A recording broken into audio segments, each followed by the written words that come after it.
Enggak, yang S3-nya aja, biaya S3-nya, Pak. Biaya berapa? S3 itu Nolnya aja, nolnya berapa?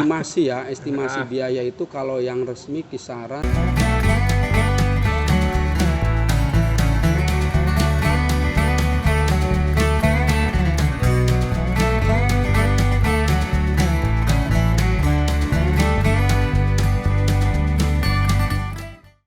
Oke, assalamualaikum warahmatullahi wabarakatuh. Waalaikumsalam.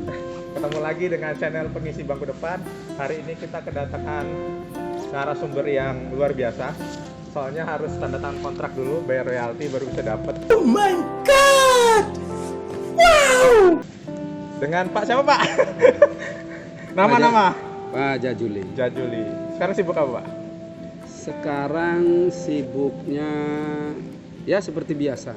Saya tidak pernah menjadi orang yang merasa sibuk. Kenapa Tidak itu? Kenapa pernah itu? juga di pura-pura sibuk, Terus? mengalir apa adanya saja.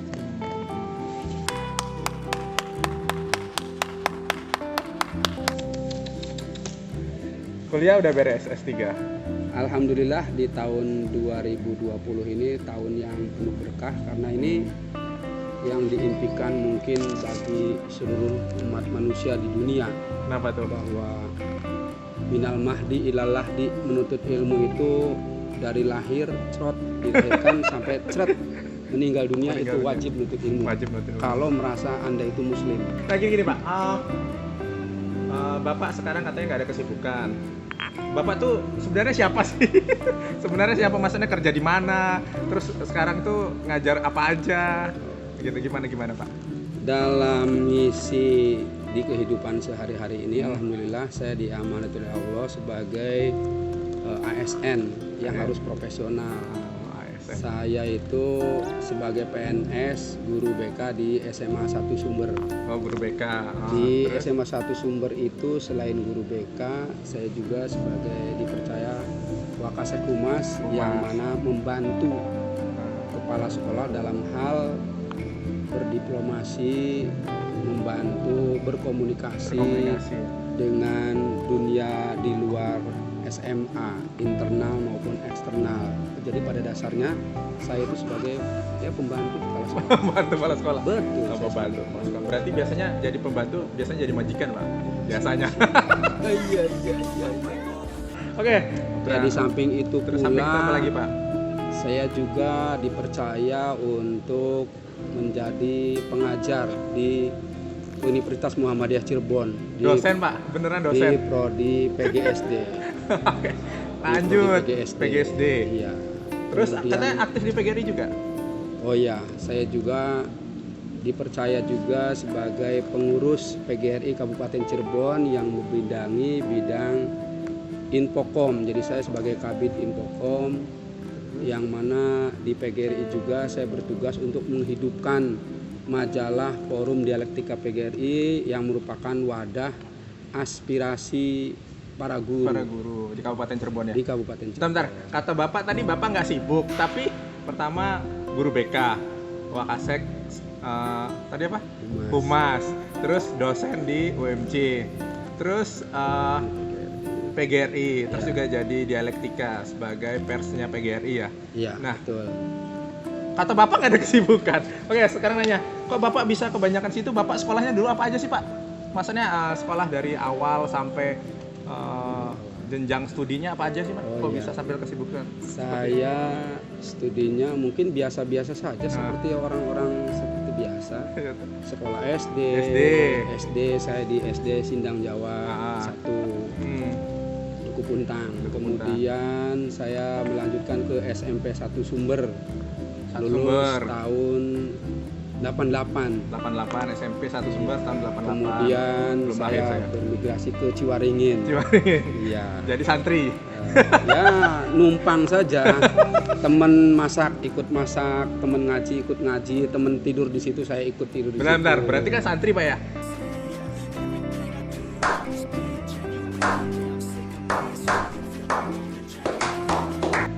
Saya mau buktikan dulu Bapak tuh seorang santri yang bener santri atau cuman seperti ada nggak hal-hal yang sampai sekarang Bapak ilmu yang didapat dari santri tadi apa amalan atau mungkin apa ya pepatah-pepatah Arab itu ada nggak? Oh, pepatah Arab. Ada Khususnya dalam bidang apa ini?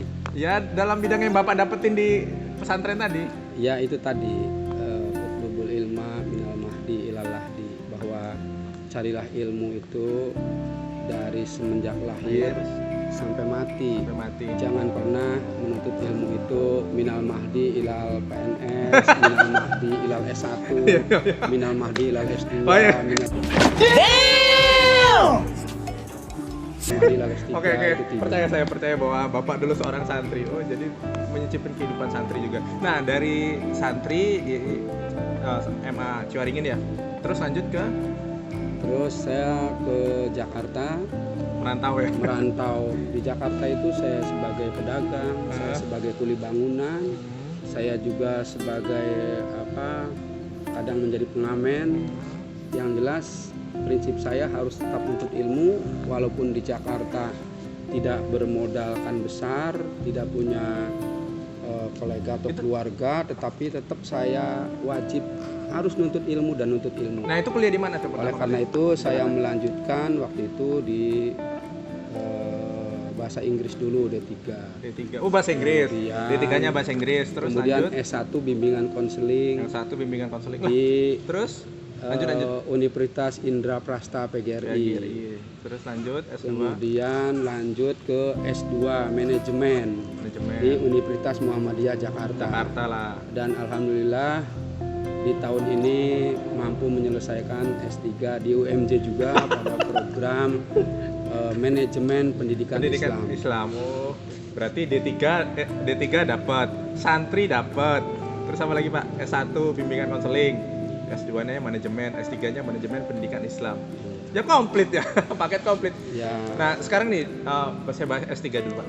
Kenapa sih masanya kok berlomba-lomba orang itu sekarang itu sampai S3?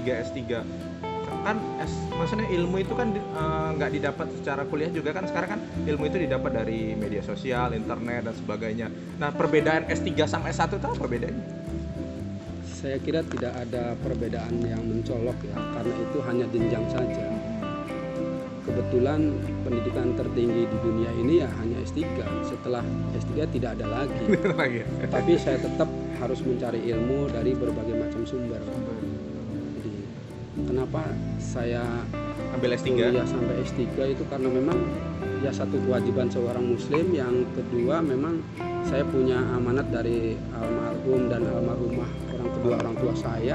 Saya dititipi 4 perkara oleh orang tua saya. Apa itu, Pak? Yang pertama, tuntutlah ilmu setinggi mungkin supaya kamu tidak dibodohi orang. Oh. Carilah harta sebanyak-banyaknya supaya kamu tidak dihina orang, supaya bermartabat.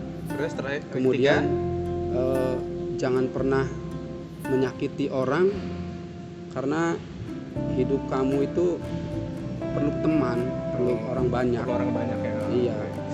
Yang keempatnya, diupayakan membahagiakan orang, karena hidup kamu ketika sengsara itu supaya ya banyak orang yang menolong, itu Yang saja. bermanfaat untuk orang ya, Pak ya. Amanat itu yang harus saya pegang. Jadi ada 4 amanat almarhum orang tua tadi. Nah, perbedaan S3 S1 nih, Pak. Soalnya saya cuma baru S1 nih. Yang paling menonjol itu apa? Maksudnya kalau keilmuan intelektual, S3 kan nggak menjamin intelektualnya tinggi kan? Betul. Tujuan menuntut ilmu itu bukan berintelektual ya, Ya, gimana? tapi tujuan orang berilmu itu supaya hidup itu bisa dibikin lebih simpel. Lebih simpel ya. Jadi tidak ruwet dalam berkehidupan, berkeputusan, bersosialisasi dengan orang lain itu dengan pendidikan tinggi akan mempersimpel semuanya. Semuanya ya. Jadi tidak dibikin ruwet, tidak dibikin pusing, karena setelah kita berpendidikan lebih tinggi, khususnya saya pribadi, akan terkuaklah semakin bodoh sepertinya saya ini. Oh, karena banyak yang baru diketahui atau belum Iya. diketahui Jadi, ya, Pak. semakin tinggi seseorang pendidikannya akan merasa semakin bodoh, sehingga saya bingung dan saya keder kalau umpamanya mau mengecilkan orang, saya juga keder, saya juga makin bodoh. Saya makin terbuka bodohnya, saya makin S3 saya makin bodohnya. Oke, Pak, sekarang kita buka-bukaan aja. Oke. Maksudnya biar semua orang tahu. Berapa sih biaya untuk mengambil S3 itu berapa? Di angka berapa gitu? Mana tahu ada teman-teman, wah saya mau S3 nih. Kira-kira saya nyelengin uang berapa ini? Buka-bukaan aja nggak apa-apa. Jujur semenjak saya SD, karena memang saya sudah ditinggal orang tua saya, bagi saya biaya itu bukan segalanya. Ya benar-benar Tapi itu. Tapi kan menunjang. Saya berprinsip Faktor jangan pernah kita memohon bantuan dari orang lain, karena ini sekolah itu menuntut ilmu itu ibadah. Lebih baik tangan di atas daripada tangan di bawah. Jadi al-yadul khairum min yadus. Jadi tangan di atas lebih baik daripada tangan di bawah. Oleh karena itu bukan saya anti dengan beasiswa. Kebetulan saya dari SD sampai S3 belum pernah saya mendapatkan beasiswa dan belum pernah saya untuk berusaha mencari beasiswa. Kenapa? Karena saya ingin pendidikan saya ini dari keringat dan pikiran, usaha dan otak sendiri. Saya menerima bantuan orang lain, tetapi saya tidak merengek-rengek meminta mencari-cari beasiswa. Saya tidak. Saya upayakan selalu itu. Selalu berkorban. Adapun kita harus berlapar, berhaus, itu sudah sebagian pengorbanan. Itu sudah resiko pengorbanan. Jadi kalau mau dihitung berapa sampai S3 saya susah untuk menghitungnya. Yang jelas ketika saya SD saya selesai. Enggak, yang S3-nya aja, biaya S3-nya Pak. Biaya S3 itu nolnya berapa?